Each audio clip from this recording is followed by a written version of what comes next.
Welcome back to Living with a Classic, and if you're new to my channel, I hope you stick around and consider subscribing.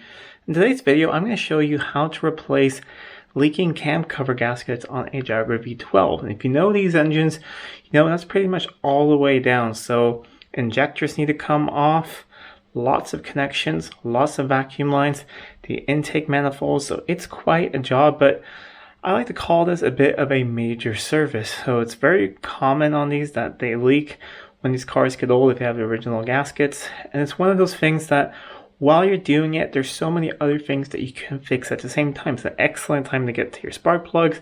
It's a great time to service your fuel injectors and get new fuel hoses on there and a lot of other things, which is what I'm doing to this car here. So let me show you what's going on, and this will probably be part one in a video series, probably 2 parts, maybe 3, because it's quite a lot of steps and I don't want to make these videos too long for you guys. Here's a subject that's about to undergo some surgery. It's a 1991 Daimler 66, which is the same as a XJ12 engine-wise and the same as an XJS as well. This has the Lucas ignition system. You know, the later XJSs had Magneti Marinelli, but everything I'm doing is pretty much going to be exactly the same. I will not be showing everything in the smallest detail because a lot of these jobs I've done before on video. So put a link to those videos down below so you can check those out. So for instance, removing the fuel rail and replacing all the hoses and going through the injectors. I've already made a video of that. There's a link to that down below. There's already a video on what I'm going to do later, putting it all back together, which is setting up the throttle bodies and the linkage and all of that, getting that going, and a few other things. So I will be removing things and then showing you guys as I go along. So step 1, I'll remove these braces here to get some access.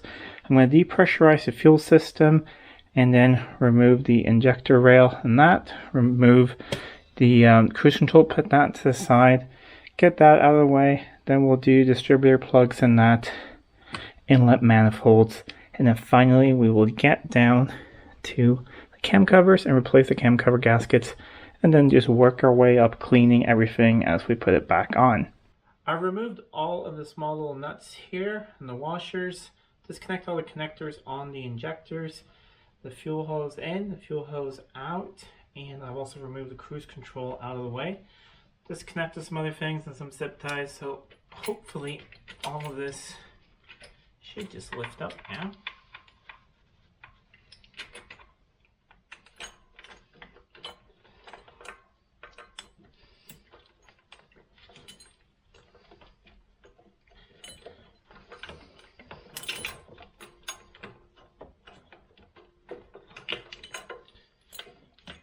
And there we go. That is one V12 fuel rail out of the way. Got some fuel pouring out, so I'll pour that into a container now. I'll put this on the bench and we'll move on to the next thing. We're already getting closer down to the cam covers. Now one thing that's really important, that of course you have some open ports here now where the fuel injectors sit. So it's very important to get some masking tape or something over. I like to use masking tape just to cover these up, just so you don't drop anything down there. That would be a disaster. So do that before you continue. And then it's really up to what you want to remove next. Since I am doing plugs and plug wires and all of that, I will start probably removing plug wires, get that out of the way. And then it is the intake nuts down here. Remove all of those. Get these out of the way, but it's usually easier to remove part of the air filters first and some other things around here. But I will cover up all of these ports here where the injectors are, and then just start getting some of the wiring out of the way, and then get a clear picture of all of these nuts over at the intake. Plug wires are all removed, and you already see a lot more space here. You can see things more easily. Fortunately, I realized I run out of masking tape, so I've got electrical tape on there, but being sort of careful, when I get to the next stage, I will stuff rags down where the intake goes. But now it's time to remove some of the fuel lines on here. And these can be a little difficult to get off. Often you see them quite chewed up, but the easiest way is with an impact driver. So just give it a bit of a whack. And they come off really nicely. So now you can remove this fuel line here and disconnect that fuel line over here, which goes down under and over to the fuel pressure regulator. And yeah, a bit more wiring over here, and yeah, a lot more things over here, but I will continue and keep you guys updated. Getting really close to getting the intakes off now. One thing you can't forget is that there are throttle return springs down here on one on each side. That's very easy to forget because you don't really see them, but just get your hand down there and disconnect them. And otherwise, I think I've removed most things. I mean, it's pretty straightforward. It's just electrical connections. I removed the amplifier here for the ignition, some connections over there. The crossover pipe, I've just disconnected and left that in place for now. We will remove it later to clean it. But yeah, pretty straightforward. Now you have all of these 1/2-inch nuts over here on the intake to get off. This is a long piece of aluminum, and I know it's not cylinder head, but I still like to undo everything as if it was a cylinder head. So you start from the outside and work your way in, and when I put it back, I start in the middle, work my way out. I don't know the torque figures by heart, but we'll go over that when I put it all back together. One thing to remember when you put these back together is to re-torque them after a while.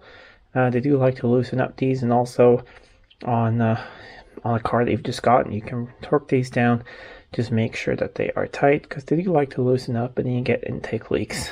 But yeah, I'm just going to start over here. So I'm just one-handed. Yeah, they're not very tight at all.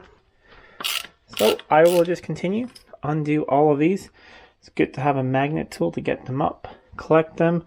I'll do one side at a time. We'll lift these out of the way, and then we are very close to the cam covers. I have the last 2 nuts here holding the intake on, so after that, hopefully I remember to disconnect pretty much everything. But there might be something I forgot. You never know. There's a lot of vacuum lines and things on this engine, but we'll see. Just like working on any car, but especially on these V12s, it pays to almost work a little slowly and a little methodically, because anything you drop here is quite difficult to retrieve on these engines, any bolt or any nut or anything. So this should all be pretty much loose now.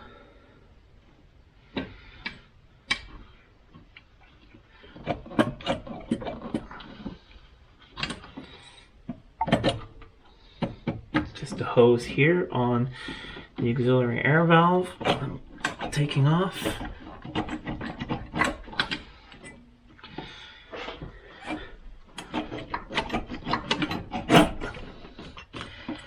There we go. So now it's just laying there loosely, and it's basically just AC line here in the way.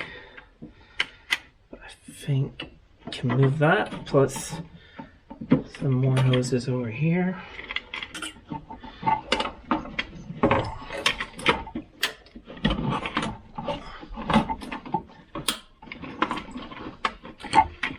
There we go. Got the intake on the other side of the dipstick here. This is of course easier to do if you remove the other side of the airbox as well, but I want to save a little bit of time.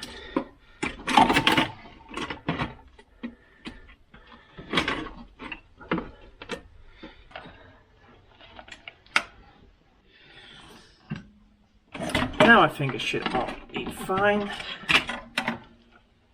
And just got that cable there. Vacuum line there, and here we go.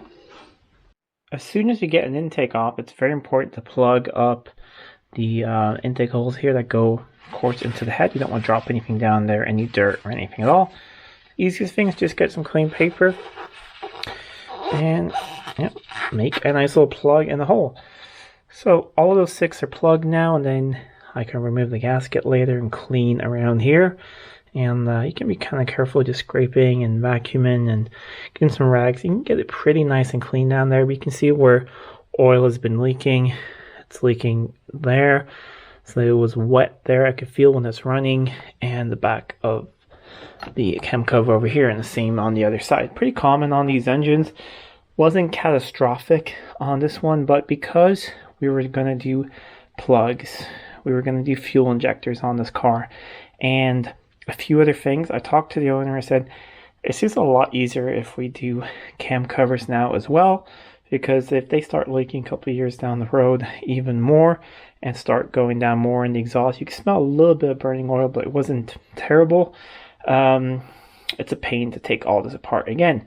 So if all the injectors and everything didn't need new hoses and all the plugs were brand new, it'd be sort of 50-50 if you would do this at the moment, but maybe wait a year or so. But because we're doing all this job, it's just on this engine, when you have things apart, it's just easier to do things. So even if these plugs were just a couple of years old, I'd say when you have this much apart, do the plugs.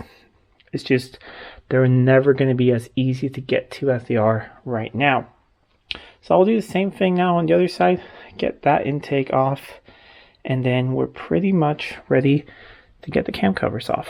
After all that work, we finally have both cam covers here. And really what our aim was, to be able to replace the gasket under them.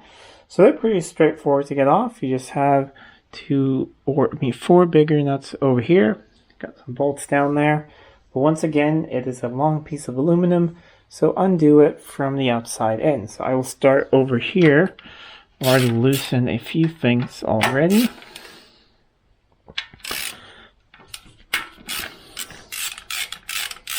And now it's time for all the bolts as well.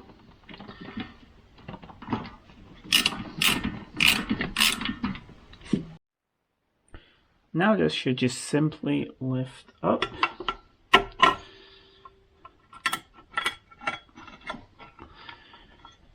It's a little tight right there, but there we go. That looks nice and tidy, and doesn't look, there's no sludge buildup really. It's a little dark from the oil stain, but there's no sludge in any corners or anything. Looks to be a very well taken care of engine.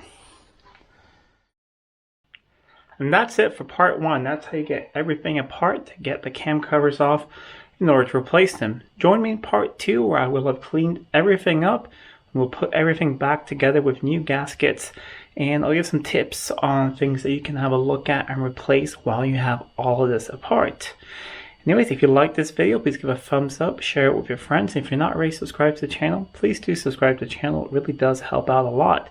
And if you feel like supporting the channel and getting a cool shirt, I now have these V12 firing order shirts, which are great to wear when you're working on these old Jaguar V12s. Anyways, until next time, I'm Adam, and this was Living with a Classic. I'll see you soon.